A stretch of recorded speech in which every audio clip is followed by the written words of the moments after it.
Hello সুপ্রিয় শিক্ষার্থী বন্ধুরা, আশা করি তোমরা সকলে ভালো আছো। তো আমিও ভালো আছি। তো আজকে আবার চলে আসলাম, আমি তোমাদের বিপ্লব স্যার। তোমরা অনেকেই কমেন্ট করেছো যে স্যার ক্লাস 9-এর গণিত ক্লাস নিয়েছেন, কিন্তু আমাদের 8-এর কোনো ক্লাস নিচ্ছেন না। তো আজকে থেকে আসলে অফিসিয়ালভাবে ক্লাস 8-এর তথ্য ও যোগাযোগ প্রযুক্তি বা ডিজিটাল প্রযুক্তি যে বইটা আছে, সেই কোর্সটা আমরা আসলে শুরু করতে যাচ্ছি। আসলে কোর্স বললাম এই কারণেই, কারণ তথ্য প্রযুক্তির এই যুগে এই চ্যাপ্টারটা কিন্তু সবচেয়ে বেশি গুরুত্বপূর্ণ, কারণ এইটা জানলা পর মোটামুটি আমাদের একটু কর্মস্থল তৈরি হয়। তো দেখো, তোমাদের কিন্তু আসলে হিউজ কিন্তু পড়াশোনা। যদি খেয়াল করি যে তোমাদের আসলে শুরুতে আছে কি, তো সেই ক্ষেত্রে পর দেখা যাবে যে তোমাদেরকে প্রথম যে অভিজ্ঞতাটা অর্জন করতে হবে সেটা হলো তথ্য যাচাই অভিযান। মানে কিভাবে আমরা তথ্যগুলো যাচাই করতে পারি, যাচাই অভিযান। এটা হলো 1 থেকে 26 পৃষ্ঠা। তারপর আছে হলো যে ডিজিটাল প্ল্যাটফর্মে ব্যক্তিগত তথ্যের নিরাপত্তার ঝুঁকি। দেখো যে ডিজিটাল প্ল্যাটফর্মে কিন্তু আমরা অনেক ব্যক্তিগত কিন্তু তথ্যগুলো দিই, কিন্তু সেগুলোর যে একটা যে নিরাপত্তা, বা আমার ফটো তোমার ফটো নিয়ে মানে কোনো ধরনের মানে নোংরামি কাজগুলো করতে পারে, তো এগুলো যে ঝুঁকি নিরাপত্তার যে কাজ, সেই কাজ সেগুলো কিন্তু আমাদের একটু কিন্তু জানতে হবে, সেগুলো থেকে একটু সতর্কতা অবলম্বন করতে হবে। এবং দেখো যে নাগরিক সেবা ও ই কমার্সের সুযোগ গ্রহণ করি। দেখো, আমরা এখনই ডিজিটাল বা স্মার্ট বাংলাদেশে বসবাস করি, তো এই ক্ষেত্রে আমাদের নাগরিক সেবা এবং ই কমার্সের যে সুযোগ, সেগুলো কিন্তু আমাদের কিন্তু গ্রহণ কিন্তু করতে হবে। আমরা এটাটাই জানতে পারবো। এরপর দেখো যে সমস্যার সমাধান চাই, প্রোগ্রামিংয়ের জুড়ি নাই। দেখো যে সমস্যার সমাধান চাই কিন্তু প্রোগ্রামিংয়ের জুড়ি নাই, এই চ্যাপ্টারটা আমি বলবো সবচেয়ে বেশি গুরুত্বপূর্ণ। সবচেয়ে বেশি গুরুত্বপূর্ণ এই যে আমি একেবারে ভেরি ভেরি ভেরি ভেরি ইম্পর্টেন্টের একটা কিন্তু সিগনেচার কিন্তু দিয়ে দিছি 3 স্টার। সবচেয়ে বেশি গুরুত্বপূর্ণ, কারণ এখনকার যুগে যদি প্রোগ্রামিংয়ে যদি না জানো, তাহলে কিন্তু তুমি কিন্তু এক্সপার্ট হতে কিন্তু পারবা না। এরপর চলে যাই। চলো নেটওয়ার্কে সংযুক্ত হই। দেখো এইটার অভিজ্ঞতাটা আসলে খুবই চমৎকার। যখন আমরা আসলে টোটাল কোর্সটা শেষ করব, তখন তোমরা সুন্দর মতো দেখতে পারবা যে চলো নেটওয়ার্কে সংযুক্ত হই। দেখো যে এখনকার যে দুনিয়া, আজকে হয়তো বা তুমি আমার যে ভিডিওটা দেখতেছো বা ক্লাসটা দেখতেছো, এটা কিন্তু আসলে কোনো এক নেটওয়ার্কের মাধ্যমে দেখতেছো। এই নেটওয়ার্ক ছাড়া কিন্তু তুমি কিন্তু দেখতে কিন্তু পারতো না, বা তুমি আমাকে যে চিনো, এটা কিন্তু একটা কিন্তু নেটওয়ার্কিংয়ের মাধ্যমে কিন্তু চেনো। তো এইটা হলো 108 থেকে 126 পৃষ্ঠা। এরপর আসছে যে এশিয়া প্রশান্ত মহাসাগরীয় পরিমণ্ডলের ডিজিটাল প্রযুক্তি। বাহ, চমৎকার! এইটা আমরা একটু দেখবো অনেক সুন্দর করে। হ্যাঁ, এটা হলো 127 থেকে 143 পৃষ্ঠা। তো আশা করি এতক্ষণ ভরে অনেক পেঁচালাচাল পারলাম, 2 মিনিট ভরে অনেকে বোরিং ফিল করছো। তো এখন থেকে আমরা আসলে ক্লাসটি একটু শুরু করে দিই। যে আজকের ক্লাসে আমরা দেখব যে শিখন অভিজ্ঞতা 1, তথ্য যাচাই অভিযান। তাহলে তথ্য যাচাই অভিযানে আমরা যদি একটু দেখি, তাহলে এখানে বলছে কি যে প্রতিদিন আহ, প- আহ, প্রতিদিন ছোট বড় যে কোনো সিদ্ধান্ত নেওয়ার ক্ষেত্রে বা যে কোনো সমস্যা সমাধানের জন্য তথ্যের প্রয়োজন হয় তবে এই তথ্য নেওয়ার প্রক্রিয়া কখনো কখনো আমাদের কাছে ভুল তথ্য চলে আসে, যার ফলে যার ফলে অনেক সময় আমরা ভুল সিদ্ধান্ত নিয়ে ফেলি। এখন আমরা সঠিক তথ্য যাচাই করে কিভাবে সঠিক সিদ্ধান্ত নিতে পারি তার প্রক্রিয়া জানব। যে কোনো তথ্য বিশ্বাস করার আগে আমরা যাচাই করে নিব, এবং সেই সাথে আমাদের পরিবার বা আশেপাশের মানুষ যেসব তথ্যের যথাযথ নিয়ে বিভ্রান্ত আছেন, তাদেরকেও সঠিক তথ্য দিয়ে সহায়তা করব। এটি হবে আমাদের তথ্য যাচাই অভিযান। তো তথ্য যাচাই যে আমরা অভিযানটা করব, এই ক্ষেত্রে কিন্তু আগে একটু বলি তোমাদের যে এখন যে শুধুমাত্র এই ডিজিটাল প্রযুক্তিতে যে শুধুমাত্র যে বই খাতা কলম থাকলে কি চলবে, তা কিন্তু না, তোমাদেরকে একটু কিন্তু হাতে কলমে কিন্তু শিখতে হবে। তো এখানেই দেখো যে যে অপতথ্য দেওয়া আছে, এরপর আছে আহ, অনি অনিচ্ছাকৃত ভুল, তারপর আছে হলো ভুয়া তথ্য বা ফেক নিউজ। এরকম কিন্তু তথ্যগুলো কিন্তু থাকে, যে বিভিন্ন ধরনের তথ্যের ভুল। তো আমরা একটু দেখি। তো আজকের ক্লাসটা আসলে আমরা 15 মিনিটে শেষ করে দিব। যে আমরা যেহেতু তথ্য যাচাই করে সঠিক তথ্য খুঁজে বের করব, তাই কি কি প্রক্রিয়ায় ভুল তথ্য আসতে পারে সেটি বুঝে নিব। ইতিপূর্বে আমরা কোনো তথ্য সঠিক কিনা তা যাচাইয়ের কিছু সাধারণ নিয়ম জেনে তথ্য যাচাই করেছিলাম। এখন আমরা প্রযুক্তি ব্যবহার করে তথ্যের যথাযথতা যাচাই করব। ওকে, একটু চলো দেখি যে এইখানে আছে কি পরিস্থিতি 1 আছে, যে একটা কি পরিস্থিতি 2 আছে। এই পরিস্থিতিটা আমরা একটু পড়ব যে একটি সংবাদ প্রতিবেদনের শিরোনামে সংবাদ ছাপানো হয়েছে। তাহলে কি একটি সংবাদ প্রতিবেদনের শিরোনামে সংবাদ ছাপানো হয়েছে, একটি প্রতিষ্ঠানের সভাপতি নির্বাচিত হয়েছেন ক নামক একজন ব্যক্তি। অবশ্যই নামটা কি ক।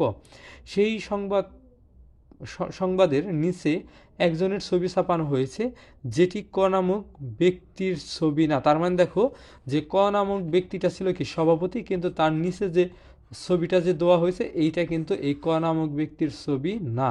তো এইটা কিন্তু একটা কিন্তু ভুল তথ্য, যে এটি একটি ভুল তথ্য, কিন্তু সংবাদ কর্তৃপক্ষ ইচ্ছে করে এই ভুলটি করেননি। এটিকে অনাচ্ছাকৃত ভুল বা মিস ইনফরমেশন বলা হয়। তার মানে দেখো যে এই যে ক নামক যে সভাপতির নামটা ঠিক আছে, কিন্তু এই ক নামকের যে সভাপতির যে ছবিটা, এই ছবিটা যে তিনি যে পাইছে, তিনি আসলে জানতো যে এটা একটা কর, কিন্তু এইখানে কিন্তু একটা কিন্তু ভুল তথ্য প্রদান হয়েছে, কিন্তু এই ছবিটা কিন্তু ক নামক ব্যক্তির নয়। তো তাহলে এটাটা আমরা একটু দেখলাম। এখন আমরা একটু দ্বিতীয় পরিস্থিতিটা একটু দেখি। তো দ্বিতীয়টা একটু সুন্দর মতো একটু দেখি যে দ্বিতীয়টা আসলে কি বলছে। যে একটি ভিডিও প্রতিবেদনে দেখা যাচ্ছে একটি রেস্টুরেন্টে নিরাপদ খাদ্য অভিযান পরিচালিত হচ্ছে। কি নিরাপদ খাদ্য অভিযান পরিচালিত হচ্ছে। প্রতিবেদন যিনি বর্ণনা করেছেন তিনি বলেছেন এই রেস্টুরেন্টের নাম গ। এই রেস্টুরেন্টের নাম কি? নাম হইল গ। এখানে মেয়াদোত্তীর্ণ মশলা দিয়ে খাবার বানানো হয়। প্রকৃতপক্ষে যেই রেস্টুরেন্ট ভেজাল খাবার তৈরি করছে সেই রেস্টুরেন্টের নাম ঘ। বাহ, এইখানে দেখো যে প্রকৃতপক্ষে যেই রেস্টুরেন্ট ভেজাল খাবার তৈরি করছেন সেই রেস্টুরেন্টের নাম ঘ। গ রেস্টুরেন্টের ক্ষতি করার জন্য একজন ব্যক্তি বা প্রতিষ্ঠান ঘ রেস্টুরেন্টের ওপর তৈরি এই ভিডিও প্রতিবেদনটি ডাউনলোড করে শব্দ বা ভয়েস ওভার পরিবর্তন করে গ রেস্টুরেন্টের নাম ব্যবহার করে ইন্টারনেটে আপলোড দিয়েছে। এই ধরনের ইচ্ছাকৃত প্রচারিত ভুল সংবাদকে ভুল তথ্য বা ফেক নিউজ বা ডিসইনফরমেশন বলা হয়। তার মানে দেখো, ধরো যে সাপোজ যে কোনো একটা প্রতিবেদনে ভিডিও বানিয়েছে বা খবর, যারা নাকি খবর বা নিউজ তৈরি করে, তো তারা একটা ভিডিও বানিয়েছে যে ঘ নামক একটা রেস্টুরেন্টে ভেজাল খাবার টাবার খাওয়ানো হয়, কিন্তু ওইটা একজনের ভিডিওটা ডাউনলোড করে একটু এডিট করে তিনি আবার ওই ঘর জায়গায় গটা কিন্তু বসে দিছে, মানে এডিট করে দিছে বা ভয়েস ওভার করে দিছে।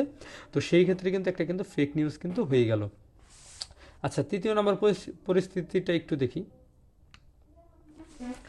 যে অনেক সময় কোনো সঠিক সংবাদও ভুল বোঝাবুঝি তৈরি করতে পারে। ওকে, ক নামক একটি বেসরকারি প্রতিষ্ঠানের চেয়ারম্যানকে তার ভালো কাজের জন্য পুরস্কার করা হলো। এই সময় পরিকল্পিত অপরাধের তদন্ত চলছে। ক প্রতিষ্ঠানের চেয়ারম্যানের বিরুদ্ধে শিরোনামের পূর্বের একটি খবর ব্যাপকভাবে প্রচার করা শুরু করলো বিভিন্ন সোশ্যাল মিডিয়া। সংবাদটি সঠিক, কিন্তু ওই সময়ে ওই প্রতিষ্ঠানের চেয়ারম্যান ছিলেন আরেকজন ব্যক্তি।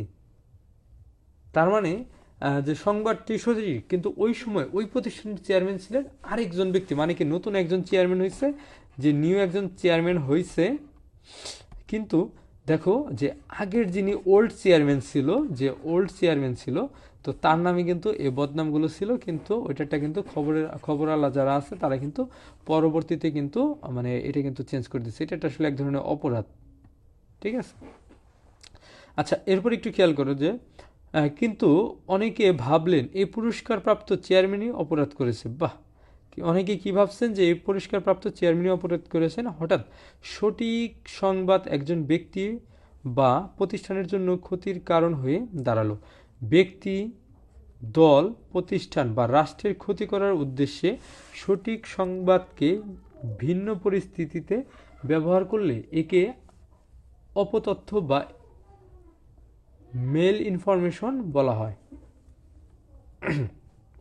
আচ্ছা, তার মানে দেখো এখানেও কিন্তু একটা কিন্তু ভুল কিন্তু তথ্য, যে নতুন একজন যে চেয়ারম্যান হয়েছে, তিনি চেয়ারম্যান হয়েই সেটাই কিন্তু কোম্পানি থেকে পুরস্কার পাইছে। কিন্তু পুরাতন যিনি ওই কোম্পানির চেয়ারম্যান ছিল তার বিরুদ্ধে অনেক মামলা টামলা ছিল, কিন্তু খবর যারা নিউজ করে তারা কিন্তু আসলে এইটারটা কিন্তু দিয়েছে নতুন চেয়ারম্যানের সময়। এটা একটা আসলে একটা মানে ভুল বোঝাবুঝি এবং মিস ইনফরমেশন। আচ্ছা, হ্যাঁ, এখানে আমরা তিনটি ভিন্ন কাল্পনিক পরিস্থিতির উদাহরণ পড়লাম। কিভাবে আমরা বুঝতে পারবো ওপরে বিভিন্ন পরিস্থিতির তথ্যগুলো ভুল?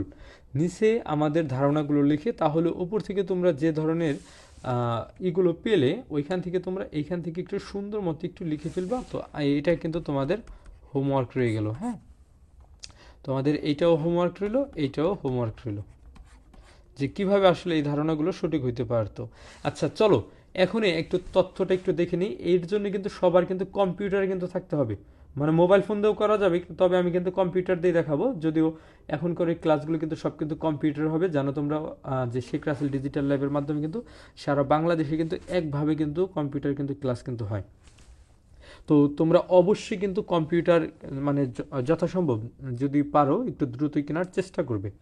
আচ্ছা, যাচাই করার লক্ষ্যে তথ্য সংরক্ষণ। কিছু তথ্য যাচাই করার মাধ্যমে তথ্য যাচাইয়ের প্রক্রিয়া জানব, কিন্তু তার জন্য আমাদের প্রথমে ঠিক করতে হবে আমরা কি তথ্য যাচাই করব। আমাদের পরিচিত জনের কাছ থেকে জানতে চাইব কোন কোন তথ্য যাচাই করা প্রয়োজন। এর জন্য আমরা গুগল ফর্ম ব্যবহার করব। অবশ্যই আমরা কি ব্যবহার করব? গুগল ফর্মটা ব্যবহার করব।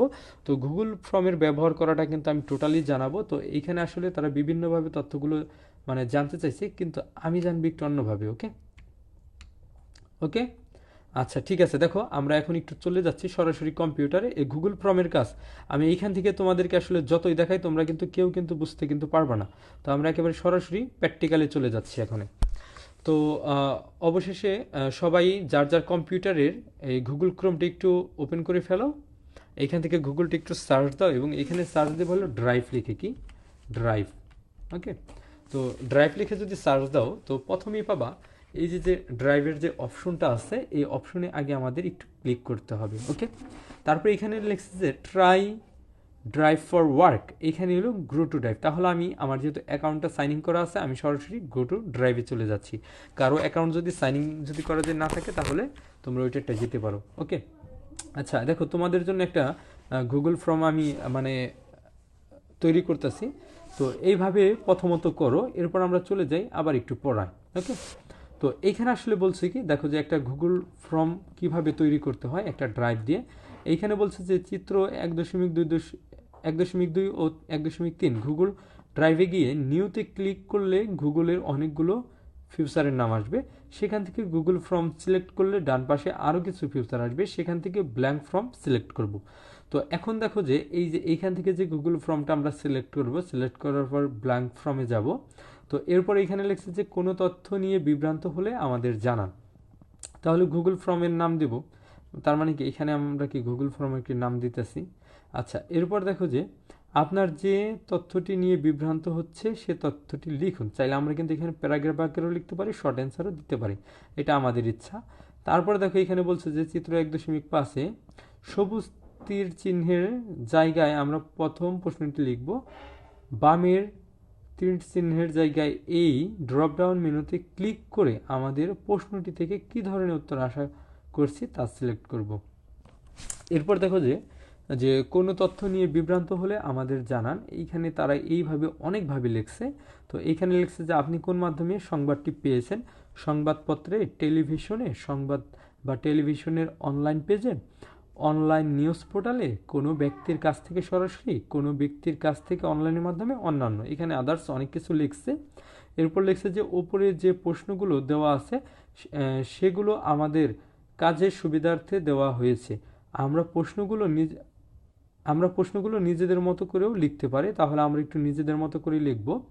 গুগল ফর্ম তৈরি হয়ে গেলে আমরা ফর্মের লিঙ্কটি ফর্মের ডান কোনায় থেকে সেন্ড বাটনে ক্লিক করে আমাদের পরিচিত জনদের ইমেল ঠিকানায় পাঠাবো এবং নির্দিষ্ট সময়ের মধ্যে উপযুক্ত তথ্যসহ সাবমিট করতে বলবো। এক্ষেত্রে 1 থেকে 2 সপ্তাহ সময় দেওয়া যেতে পারে। আচ্ছা দেখো, এখন দেখো যে এই যে গুগল ফর্মের যে কাজটা, এটা আসলে হাতে কলমে কিংবা চিত্র অঙ্কন করলে কিন্তু কাজ হবে না। এর জন্য আমাদের চলে যেতে হবে সরাসরি কম্পিউটারে। তাহলে আমরা সবাই একটু এইখানে আসব। আসার পর এখান থেকে কিসে ক্লিক করব, এই যে নিউ যে অপশনটা, এই নিউ অপশনে আমরা একটু ক্লিক করব। আমরা যদি নিউ অপশনে ক্লিক করি, তাহলে নিউ অপশনে ক্লিক করলে এইখানে দেখব যে গুগল ফর্ম নামের একটা অপশন আছে। তাহলে আমরা এই গুগল ফর্মে একটু ক্লিক করব। তাহলে ক্লিক করার পর আমরা একটু দেখব যে এইখানে একটা কি গুগল ফর্ম চলে এসেছে। তো আমি আসলে একটু বাংলায় লিখি, যে বাংলায় তোমরা যে কিবোর্ড দিয়ে লেখো, আমি আসলে বিজয় দিয়ে লিখবো। কেউ যদি অভ্র ব্যবহার করো তাহলে অভ্র দিয়ে একটু লিখে নিবা। হ্যাঁ, আচ্ছা, তারা তাদের মতো করছে, আমরা আমাদের মতো করি। যে আসলে তোমরা যে এই যে আমাদের যে ভিডিওগুলো, হ্যাঁ, যে যে আমাদের ভিডিওগুলো তুমি কোন প্ল্যাটফর্মে দেখতে পারো, আমাদের আমাদের ভিডিওগুলো তুমি কিভাবে দেখো। মানে আমার প্রশ্ন হলো এইটা, যে এইটা দিয়ে আমরা কি করব, একটা গুগল ফর্ম তৈরি করব। তুমি কিভাবে দেখো, ওকে, তুমি কিভাবে দেখো। তো আমাদের আসলে ফর্মের এটা একটা নাম দিলাম, যে এই যে আমাদের যে ভিডিওগুলো আসলে তুমি কিভাবে দেখো, এটা নিয়েই হলো আমাদের কাজ। আচ্ছা, এখন দেখো এখানে আমরা আসলে ফর্ম ডেসক্রিপশন কোনো কিছু লিখলাম না, আমরা জাস্ট এটাকে ধরে একটু কপি করে দিলাম, আর কোনো কাজ করতেছি না আমরা। তো এখন একটু দেখো, এখন যেটা আমাদের করতে হবে, এই অপশনটাই যদি যাই আমরা প্লাস অপশনে, তাহলে কিন্তু আমরা কিন্তু কোশ্চেন করার কিন্তু অপশন পাবো। তাহলে আমাদের কোশ্চেনটাই কিন্তু এইটা, যদি আমাদের এইটাই আমাদের ফর্মের নাম, তাহলে এই কোশ্চেনটাকে আমরা, মানে আমরা ভিডিওটা একটু শর্ট করার জন্য এখানে একটু বসাই দিলাম। অপশন 1-এ আমরা দিতে পারি, তুমি কি ফেসবুক থেকে দেখছো, নাকি তুমি আদার্স আরেকটা অপশন, তুমি কি ইউটিউব থেকে দেখতেছো। ওকে, তাহলে এই যে আমাদের একটা কোশ্চেন হয়ে গেছে না, না এটাটা আমাদের দরকার নাই, এটাই আমাদের।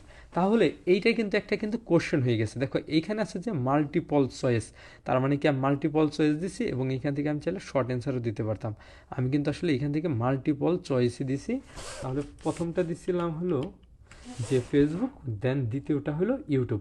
তাহলে এইভাবে যখন হয়ে যাওয়ার পর এটা কিন্তু আমাদের কিন্তু কোশ্চেন কিন্তু রেডি, যে আসলে যে তোমরা, মানে তোমরা বলতে তোমরা যারা আমার এই ভিডিওটা দেখতেছো, তো তোমরা আসলে এই ভিডিওটা কিভাবে দেখতেছো, এর জন্য আমি একটা ফর্ম বানাইলাম। আমি এর আজ থেকে 7 দিন পরে, বা মানে 25 তারিখে, না আজকে কত তারিখ, আজকে 13 তারিখ, আমরা 20 তারিখে এই ফর্মটা দেখবো যে আসলে কয়জনের রেসপন্স করে। হ্যাঁ, তো এইখান থেকে আমরা সেন্টে ক্লিক করব, দেন আমাদের কিন্তু এটা কিন্তু সেন্ট হওয়া কিন্তু শুরু করবে। যদি এইখানে যদি সেন্টে যদি দেই, তাহলে কিন্তু এটা কিন্তু এই যে ইমেল চাচ্ছি, কিন্তু আমরা তো চাচ্ছি যে ইমেলে দিব না, আমরা দিব একটা লিঙ্ক অ্যাপের মাধ্যমে। তো লিঙ্ক অ্যাপটাকে আমরা কপি করে আমাদের যারা প্রিয়জন আছে তাদেরকে কিন্তু আমরা সেন্ড করে দিলে পরেই কিন্তু এটা কিন্তু হয়ে যাবে। আচ্ছা, এই যে একটু খেয়াল করে দেখো, এইখানে অলরেডি কিন্তু 3বার কিন্তু রেসপন্স কিন্তু পড়ে গেছে, যে আমাদের ভিডিও কোন মাধ্যমে দেখো যে লাল কালার দেওয়া আছে। তো অবশ্যই কিন্তু এখানে 100% আপাতত কিন্তু ইউটিউব লেখা চলে আসছে। তো এইখানে আমরা কি কোশ্চেনটা করছিলাম, তো এই কোশ্চেনে কিন্তু 3টা কিন্তু অলরেডি কিন্তু অ্যান্সার কিন্তু পেয়ে গেছে। যদি আমি ভিডিওটা একটু পরে রেকর্ড করতেছি, হালকা একটু পরে আমার 2-3টা মোবাইল দিয়ে, তো এইখানে কিন্তু রেসপন্সটা কিন্তু পড়ে গেছে। তো এইভাবে কিন্তু রেসপন্সটা কিন্তু পড়বে। অবশ্যই কিন্তু তোমরা অবশ্যই তোমরা কিন্তু এই যে জিনিসটা আছে, এটাকে কিন্তু অবশ্যই একটু কিন্তু ফ্ল্যাপ কিন্তু করে দিয়ে যাবা। আর সকলে ভালো থাকবা, সুস্থ থাকবা, দেখা হচ্ছে পরবর্তী কোনো ভিডিওতে।